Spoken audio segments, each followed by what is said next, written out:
This is Sway. Sway. Sway. Sway. In the morning. In the morning. In the morning. Shake that fire. Wake your fuck ass up. That cross touch. Sway in the morning, Shade 4-5. Welcome back to the show. It's been a great, healthy conversation today, and it shall continue. Yes. For someone I consider a friend, Heather B, because his music makes me feel like I know him personally. Mm-hmm. You know, and he's done excellent in his tenure as an artist, you know, and even though he blew up in recent years, this man's been putting out music and doing things for years prior to that. Well-rounded individual, well-rounded artist. We bumped into each other and got to talk about some political issues at the past DNC in Philadelphia. The one and only Aloe Blacc is here, ladies and gentlemen. Hello. Hey. Yes. Thank you. Good to be here. He was here on the panel, too. I watched him on the panel. Yes, sir. Yeah, just speaking on some real serious. I love when artists, people who you just see as artists, come out and take a stance. That's why I'm really feeling Kaepernick right now, taking that knee during the anthem, whether you agree with him or not, exercising his constitutional rights. And Aloe Blacc didn't come alone, man. He brought royalty here. It's someone I've, heard name and watch work over the years. Big fan of her father and her family and a lot of the work they've done over the years as in entertainment and as activists as well. She's with us this morning alongside Aloe Blacc. The one and only Gina Belafonte is here. Ooh. Thank you. And I always liked you, Gina, because my sister's name is Gina. Sweet. Yeah, so I always felt like women named Gina, we would get along. I would be able to get along, and you'll probably tell me to wash my hands or something before I eat. That's what my big sister used to do. That's what she does to me. That is actually a good idea. Yeah, right? To wash your hands before you eat, No right? doubt. You guys are here for a cause. It's a festival of music, art, and justice. You want to tell us the name of it and what's it about? Sure. Thank you for having us. It's the Many Rivers to Cross Festival, which you can find at manyriversfestival.com. It is a 2-day festival in the outskirts of Atlanta, Georgia, in Chattahoochee Hills. I like saying that, Chattahoochee Hills. Yes.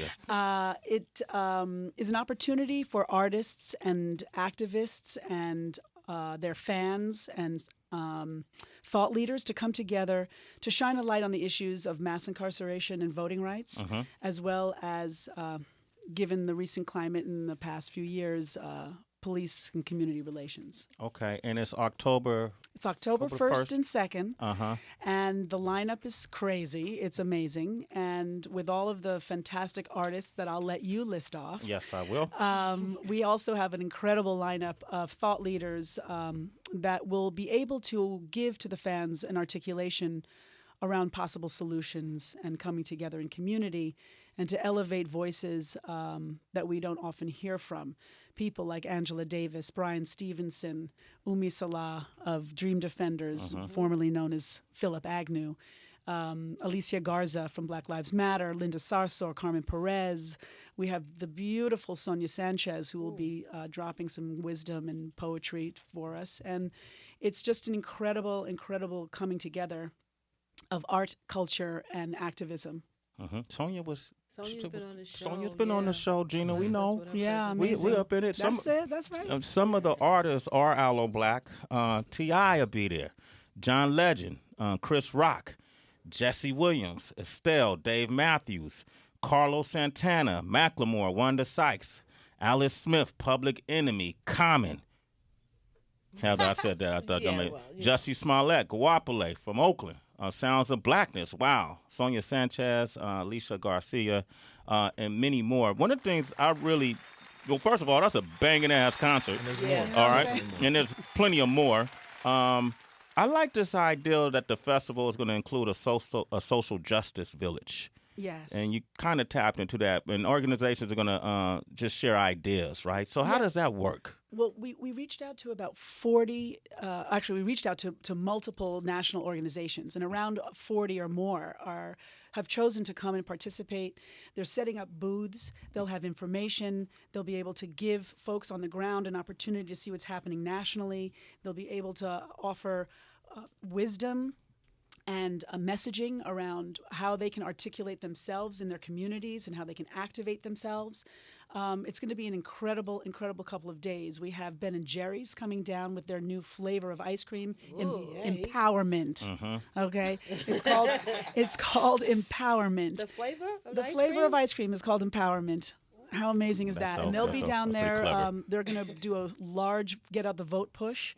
Will be about a week to 11 days before voter registration closes in Georgia. So we'll be activating that. And, we've got organizations like Color of Change, like NAACP Legal Defense Fund, like the Burns Institute, like the Gathering for Justice. All these organizations are coming down to help educate the fans and guests, and also bring a collective together to really sit down in community, in hope, in love, and strategize around solutions that we can all activate. Strategize around solutions. I like that. So, Gina, with that being said, and Aloe, I want you to chime in too. on this. That's Mike Muse, by the way. He works for Mike. us. Okay. So great to talk with you guys today. This question is one question, but I think from both sides, I'd like to hear your answer to. Gina, with you continue a legacy of your father, Mr. Harry Belafonte, and the great activism that he did through music, arts, entertainment, and culture. Now let's fast forward to 2016 and redefining what is activism. And we get a lot of pushback as artists and media in terms of not doing enough, right? Where back in the day, there was traditional forms in terms of protesting and raising awareness, but now it can be done in different lights and people can use different platforms in different ways. As you've curated such a fantastic list of artists to perform, coupled with a think tank talk back kind of sessions, what do you see as the role of artists today? And what does activism mean today for them? Well, I always say careful getting conscious, because there's very few that can retreat from knowing. Once you get hip to what's happening, it's kind of hard to just ignore it or just pretend like it's not happening. I think artists play a very particular role in activism, and I will be the first to say this is not for everybody. I think that when an artist does choose to use their platform for social good, because I think personally art in itself is political and healing and is transformative, whether you choose for it to be specifically about an issue or uplift a voice and use your platform for that kind of service and social good, is a very particular place to come into. Yeah. And not all artists feel articulate. They don't all feel articulate around the issues, even though inside themselves they want to find a way to participate. So what we do at sankofa.org is help artists articulate and find their inner activist, and so they have an authenticity around it. Now, on occasion, you'll meet an artist who is already articulate, who already has a point of view, and more often than not, we're seeing that. And a perfect example of that, who I think should chime in on that, is Aloe Blacc. Aloe Blacc. He has made multiple stances in his career in terms of his point of view, in terms of workers' rights and artists' rights, as well as uplifting the issues of mass incarceration and immigration. And so he is an ally in this space. And I think when we have artists that take the lead, and when then they see that those artists can do that without their career being toppled, I feel that they start to realize, oh, I can do this too. I can become more informed and I can have a point of view. And then you see other artists who choose to do it solely in their art form, that aren't very articulate and don't speak out and don't come up in front of cameras and stuff. But in their music, they have a message and they have a point of view. My father's used his platform throughout his whole entire life because that is in his DNA. That is who he is. So I think different artists, as we can imagine, come to it in different ways and in different capacities. But I do feel that artists have an opportunity that they should find a way to take advantage of, which is to shine a light on issues, because they have a mic and they have the light that is shining on them, and they have a fan base and an opportunity. But you also run the risk of alienating a lot of folks who may like your music but may not like your stance. You do. I have people in my camp that say, you should probably go light on Facebook and Twitter for a little bit because you've been too political, too many issues that you're discussing rather than your music or your art.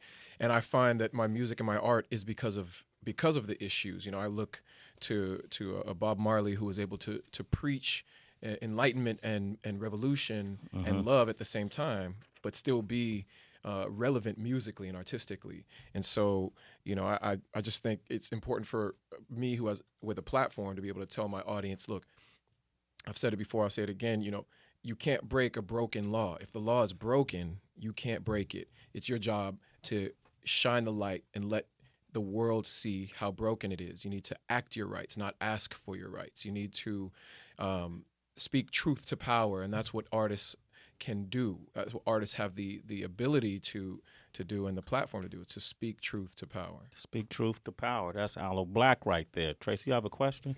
Yeah, I'm wondering then, we always have discussions about people's different definitions of success, because for a lot of people, especially artists in hip hop, they're coming from very unfortunate circumstances where there wasn't a lot of money, there wasn't a lot of opportunities. So a lot of times they think to themselves, okay, if I, jump into this political frontier, then I risk alienating myself from potential money-making opportunities. Was that ever like something that came into your head, like, okay, I won't be able to do this deal with whomever because I just may look too radical? And what do you say to artists who have that as a concern because they have like 20 million family members who are counting on them to pay their damn light bills? When you make dope art, you can do pretty much whatever you want. We've seen that time and time again. We've seen, people do some pretty heinous things in their personal lives, but as long as they come with another hit,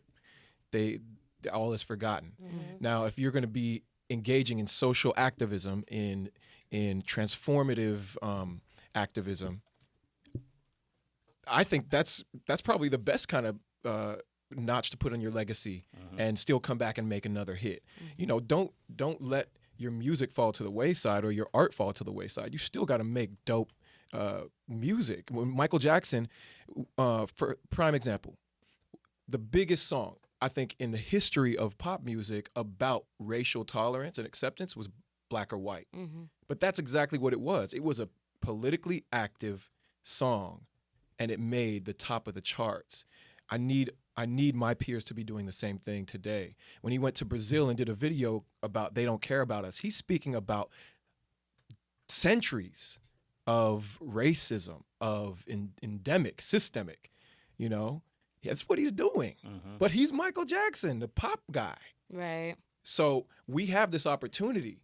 We need to get more artists involved in speaking that truth in a way that still hits at the box office. It still hits at the radio stations. Yeah, that's true. And in the industry, the radio stations have to support those artists too. They will have to because the music will be so dope. Yeah, it has to sound That's good. ultimately the thing. I think also, to your point, in terms of many artists who come from disenfranchised communities or situations and then find themselves with a whole lot of dough. Yeah. I think that they're terribly misguided, and often by the people who represent them, and often by the community or family members that participate in their careers, trying to give them advice on what to do, and they don't really know because they've just for the first time find themselves in this place of not only power but fortune. So I mean, there's a learning curve, and I think a lot of artists might make mistakes, and then an unprecedented amount of artists, as they get older and wiser, a lot of stuff shifts. A lot of stuff, they're what they believe in, the way they spend their money, when they realize how expensive college is, when they have children. Yeah. A lot of things shift, I think, as you get older. And I think as young people come in, depending on what their early childhood conditioning and experiences are, it will dictate how they perform and how they speak out and what their feelings are around things. Now, that's not for everyone. That's sort of like a general statement, because there are those who come from unfortunate circumstances that extricate themselves from it and feel they can certainly articulate the power of social activism. And my father's an example of that. He was a poor Black child, a high school dropout, but he's, for whatever reason, and there are steps that happened that he took, paths that helped him educate himself. Yeah.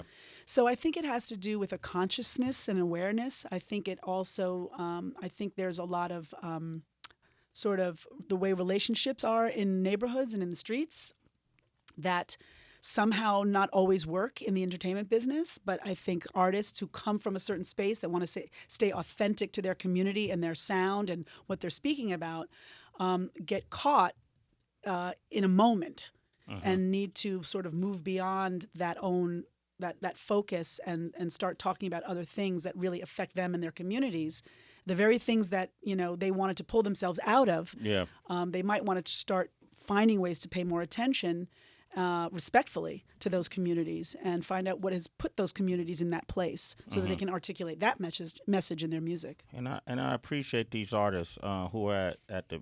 A lot of times artists do it on the tail end of their careers too, and you got a lot of artists who are on that upward trajectory right now. They're at the top of their careers, and so when you see a Macklemore or Dave Matthews or Common or Chris Rock has been on top forever, or T.I. or Aloe Blacc or Carlos Santana, John Legend, Jussie Smollett. We was just watching on Empire last night, killing it. That's even. It makes it even that much more greater. Many rivers to cross.